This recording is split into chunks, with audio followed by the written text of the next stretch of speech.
नागरिकता अधिनियम संशोधन कानून वो संसद में संसद की पूरी प्रक्रिया के बाद पास हुआ। अपने पड़ोसी देशों में 2-3 देश ऐसे हैं जहां पर सांप्रदायिक कारणों से उस देश के निवासियों को प्रताड़ित किया जाने का इतिहास है, और उन लोगों को जाने के लिए दूसरी जगह नहीं, वो भारत में आते हैं। तो वहां से विस्थापित पीड़ित होकर आते हैं, यहां पर वो जल्दी बच जाए, ठीक से बच जाए, इसलिए उस अधिनियम में कुछ संशोधन करने का वो प्रावधान था। जो भारत के नागरिक है उनके लिए उसमें कुछ खतरा नहीं था। बाहर से जो आते हैं भारत में और नागरिक बनने की इच्छा उनकी है, तो उसके लिए भी कानून में पहले से प्रावधान है, ऐसे लोग भी बन सकते हैं वो पूरी प्रक्रिया करने के बाद। वो प्रक्रिया वैसी की वैसी है, उसमें कोई बदल नहीं है। परंतु अब कानून का विरोध भी करने वाले लोग थे, राजनीति में तो चलता ही है। उन्होंने ऐसा वातावरण बनाया कि इस देश की मुसलमानों की संख्या न बढ़े, इसलिए नियम लाया गया। तो उसके चलते और उसका अच्छा विरोध शुरू हो गया, प्रदर्शन आदि होने लगे, देश के वातावरण में तनाव आ गया। उसका क्या उपाय करना, इसका सोच विचार पूरा हो, कुछ कृति हो, इसके पहले वो सारा और दब गया कोरोना आने के कारण। मनों में जो सांप्रदायिक आंच थी वो मन के मन में रहेगी। उसका उपाय होने के पहले ही कोरोना की परिस्थिति आ गई। ऐसा यानी होती इन विषयों की चर्चा जितनी और उस पर प्रतिक्रियाएं उतनी नहीं हुई सर्वसामान्य व्यक्ति के और माध्यमों की चर्चा में भी, और कोरोना ही छाया रहा। ऐसा सारी दुनिया में ऐसा ही दिखता है। बहुत सारी घटनाएं होती रही है, आज तक होती रही है, लेकिन अधिक चर्चा और ये कोरोना की ही रही है। एक बात हम कह सकते हैं कि सारी परिस्थिति में प्रत्यक्ष कोरोना बीमारी से होने वाला नुकसान भारत में कम है। इसके कारण है कोरोना की ये जो बीमारी है वो कैसे फैलेगी, क्या फैलेगी, इसका अनुमान पहले ही करके हमारे शासन प्रशासन ने बड़े सावधानी से जनता को सचेत किया। सावधानी के लिए नियम लगाए, सावधानी के लिए उपाय भी बताए, और केवल बताए नहीं, उन उपायों का निर्वहन हो, अमल हो, इसकी बहुत तत्परता से योजना की। माध्यमों की भी सहायता इसमें हुई। उन्होंने जो बढ़ा चढ़ाकर वर्णन किया इस सारे परिस्थिति का, तो जनता में एक जरूरत से ज्यादा भय भी आ गया। लेकिन उसका लाभ भी यह हुआ कि इन सब नियमों का पालन करने में जनता अतिरिक्त सावधान रही। ये सारे देश पर संकट है, सारी दुनिया पर संकट है। इसको ध्यान में लेकर सब लोग इसके प्रतिकार में लग गए। सभी चिकित्सा पद्धतियों के चिकित्सक, शुश्रूषा करने वाले, नर्सिंग वगैरह करने वाले सारे कर्मचारी, सफाई कर्मचारी, सुरक्षा करने वाले कर्मचारी उच्चतम कर्तव्य बोध के साथ रुग्णों की सेवा में जुट गए। रात दिन परिश्रम करते रहे। स्वयं को कोरोना वायरस की बाधा होने का खतरा उठाकर करते रहे। अपने घर वालों से महीने महीने दूर रहकर उन्होंने काम किया। नागरिकों ने भी अपने समाज के बंधुओं की सेवा के लिए जो करना था स्वयं स्फूर्ति के साथ, कोई बहुत बड़ा आह्वान वगैरह किसी को नहीं करना पड़ा। सावधानी के तो आह्वान हुए, उसका पालन भी किया लोगों ने, लेकिन सेवा करने के लिए आह्वान नहीं हुआ। जिनको करना था वो लग गए। और जिनको करना था वो लग गए, यानी लगभग सारा समाज अपनी तो चिंता की ही, लेकिन दूसरों की भी चिंता करने में जुट गया। यानी जो पीड़ित लोग थे उन्होंने अपनी पीड़ा को भूलकर दूसरों की सेवा की। इसके भी कई उदाहरण पहली बार सामने आ गए। सहायता लेके जाओ तो उस घर के लोग कहते हैं कि हम और 7 दिन चला ले सकते हैं, हमारे पास वालों के पास अभी कुछ नहीं हो, उनको पहले दीजिए। पूजनीय बाला साहब के भाषण में एक बार बात आई थी, सार्वजनिक भाषण में, दाई नीड इज ग्रेटर, ऐसी एक कहानी। वो दाई नीड इज ग्रेटर का उदाहरण हमको इस बार स्वतंत्रता के बाद पहली बार देखने को मिला पूरे समाज के आचरण। गड़बड़ियां करने वाले लोग नहीं थे, ऐसा नहीं। लोगों की कठिनाइयों का फायदा उठाने वाले स्वार्थ साधक लोग नहीं थे, ऐसा नहीं।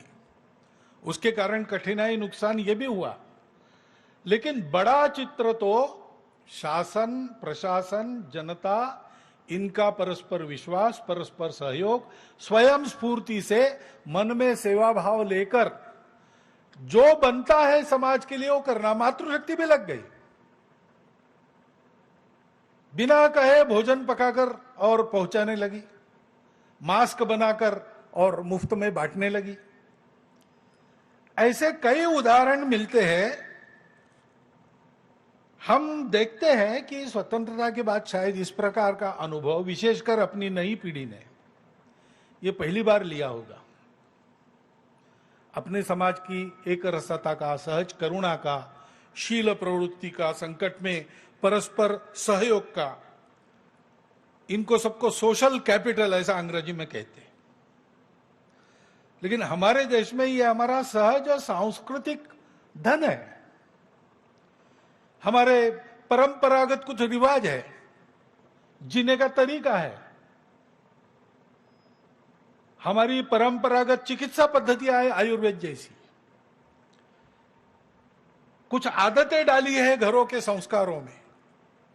हर बार हम बाहर से आते, पैर धोकर अंदर जाते, हाथ धोकर किसी वस्तु को हाथ लगाते, ऐसी छोटी छोटी आदतें, ये सारा हमारा सांस्कृतिक संचित जो है उपकारक, वो हमारे परिचय में फिर से एक बार आ गया। हम भूल रहे थे इसको।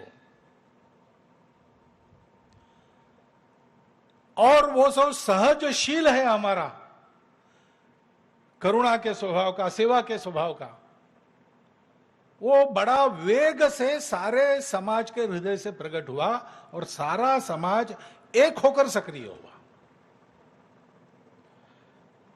इस अनुभूति को हमने शायद पहली बार पाया है। सेवा में रत जिनके नाम सबको मालूम है, जिनके नाम किसी को मालूम नहीं, सेवा कर रहे अभी तक, आगे भी करेंगे, सेवा करते करते बलिदान हो गए, ऐसे सब अपने समाज के बंधु भगिनी, चिकित्सक, सब प्रकार के कर्मचारी, समाज के सभी वर्गों से आने वाले सेवा परायण घटक ये अभिनंदन के पात्र है। और जिन्होंने सेवा करते करते अपना बलिदान दिया, वो सारे हुतात्मा, उनके स्मरण में, उनकी पवित्र स्मृति में हम अपनी हार्दिक श्रद्धांजलि अर्पण करते हैं। परिस्थिति पूरी गई नहीं, चल रही है, लेकिन चरण बदल गया है। महानगर संघ चालक जी के प्रास्ताविक में उल्लेख था, अब लोग जो गए थे वापस आने लगे हैं। रोजगार अपना बंद करके गए थे अपने अपने गांव, वापस आने लगे। बहुत अधिक प्रमाण वापस आने वालों का है, लेकिन आने के बाद उनको वहां रोजगार है ही जो पहला था, ऐसा नहीं है। हो सकता है उनको अपना रोजगार बदलना पड़ेगा, नए रोजगार का प्रशिक्षण लेना पड़ेगा। बहुत सारे वापस हो गए, लेकिन सब वापस नहीं हो गए, इसलिए वहां भी कुछ खाली जगह होगी। वहां पे जो रोजगार है वो रोजगार सिखाने की व्यवस्था चाहिए। जो अपने गांव में ही रहने का निश्चय करके वहीं अभी टिके हैं या आसपास के छोटे शहरों में जाकर रोजगार ढूंढेंगे, उनके लिए भी रोजगार की समस्या है। रोजगार देना, रोजगार का प्रशिक्षण देना और रोजगार का सृजन करना, इस सेवा की आवश्यकता है। इतने दिन शिक्षा बंद रही, विद्यालय बंद रहे, फीस नहीं मिली, तो विद्यालय संचालकों के सामने फीस का पैसा न मिलने से स्कूल चलाने की समस्या है। शिक्षकों को वेतन कहां से देंगे, इसकी समस्या है। शिक्षकों का वेतन बंद रहा तो अभी भी पूरा वेतन देने की सबकी स्थिति नहीं है, तो अब घर कैसे चलाएं, इसकी समस्या उनके सामने है। छात्र पढ़ाई में पिछड़ गए, ये एक बात है, और अब फिर से विद्यालयों में जाने लगेंगे तो जिनके रोजगार गए ऐसे अभिभावकों के पास उनकी फीस भरने के लिए पैसा नहीं है, इसलिए उनके शिक्षा की व्यवस्था करना, शिक्षकों के उदर निर्वाह की व्यवस्था करना, विद्यालयों के निर्वहन की व्यवस्था करना, ये एक सेवा का आयाम ध्यान में आता है।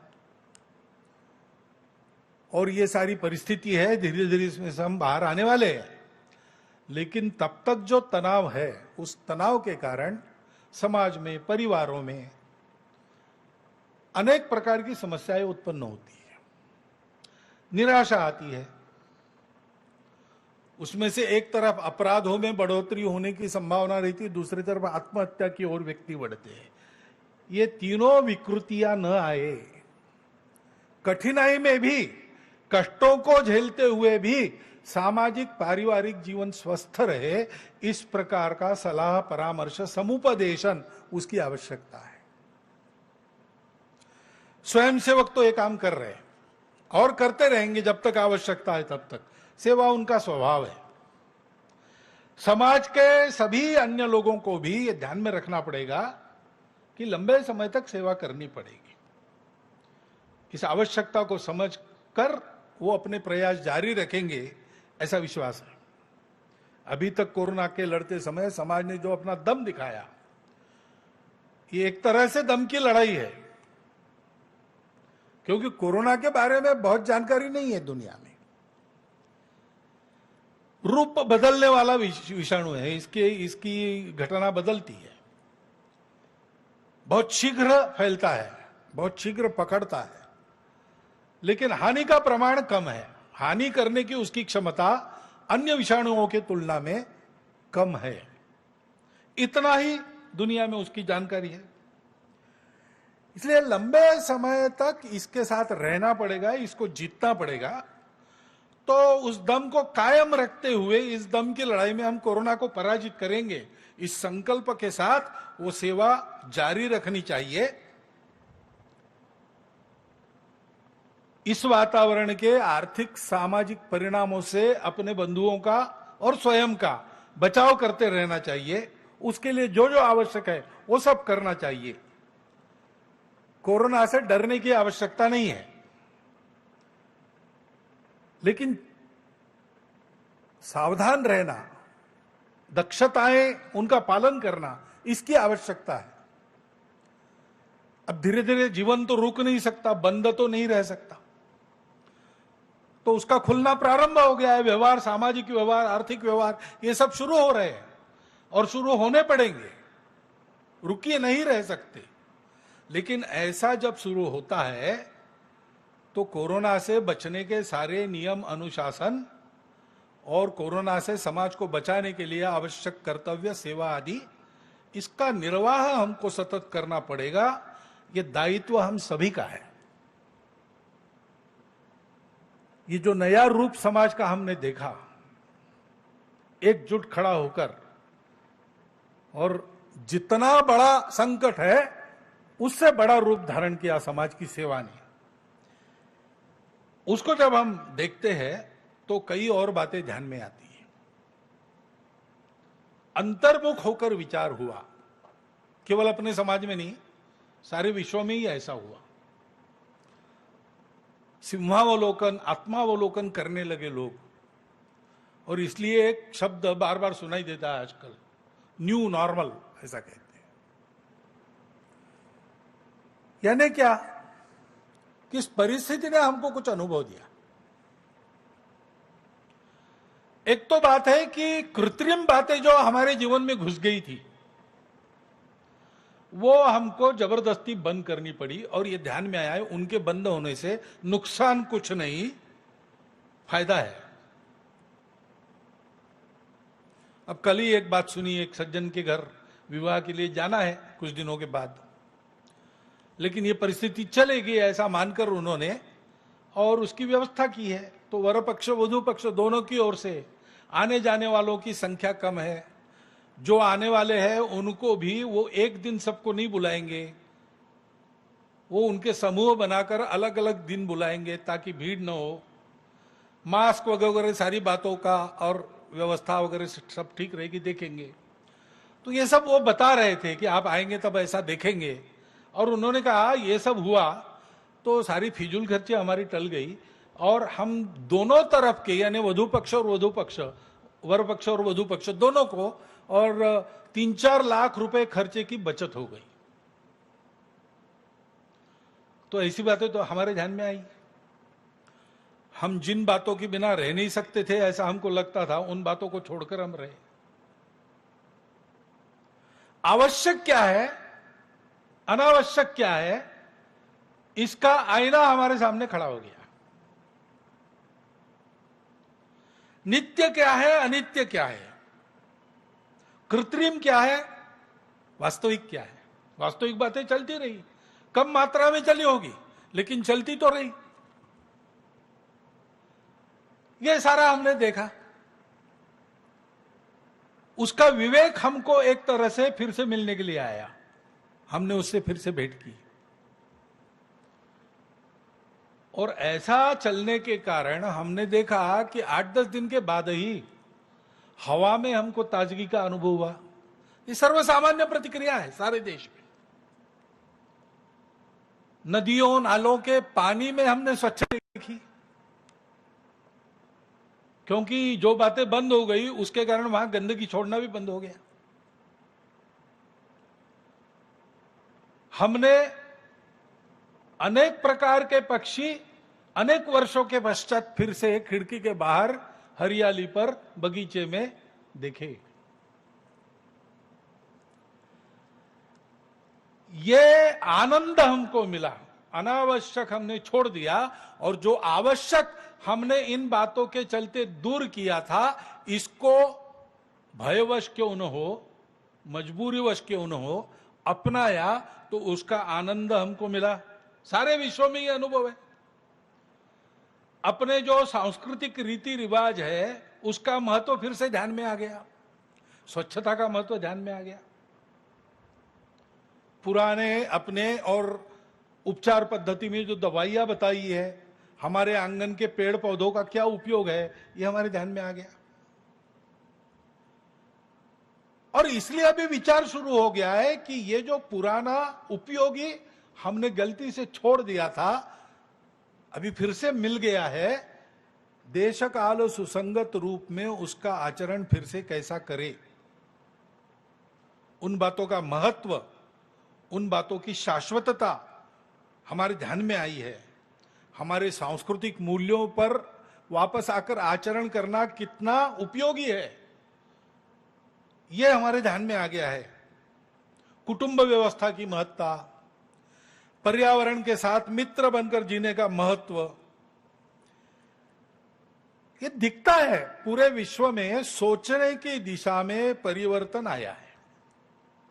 अब ये परिवर्तन ऐसा ही आगे चलेगा कि परिस्थिति सामान्य होते ही फिर से पहले जैसा लोग व्यवहार करने पड़ेंगे, लगेंगे, ये तो देखने की बात है। लेकिन एक बार तो कोरोना की मार ने ऐसी कुछ सार्थक बातों की तरफ हमारा ध्यान खींचा है। और इसलिए हम देखते थे कि ग्लोबलाइजेशन, ग्लोबल मार्केट की बात हो रही थी, मनुष्य के जीवन को दिग्दर्शित बाजार करेंगे और इसलिए विश्व का एक बाजार होने से मानवता की एकता हो जाएगी, ऐसा चल रहा था। अब संवाद में अंतर आ गया। अब संवाद जो चलता है उसमें अपने अपने राष्ट्र को अच्छा करना और उस राष्ट्र की विशिष्टता को साथ लेकर उसको सुरक्षित रखकर अपने राष्ट्र के द्वारा विश्व के जीवन में सकारात्मक योगदान होना, इसी से मानव जीवन सुखी, संपन्न, शांति युक्त और समरसता युक्त बनेगा।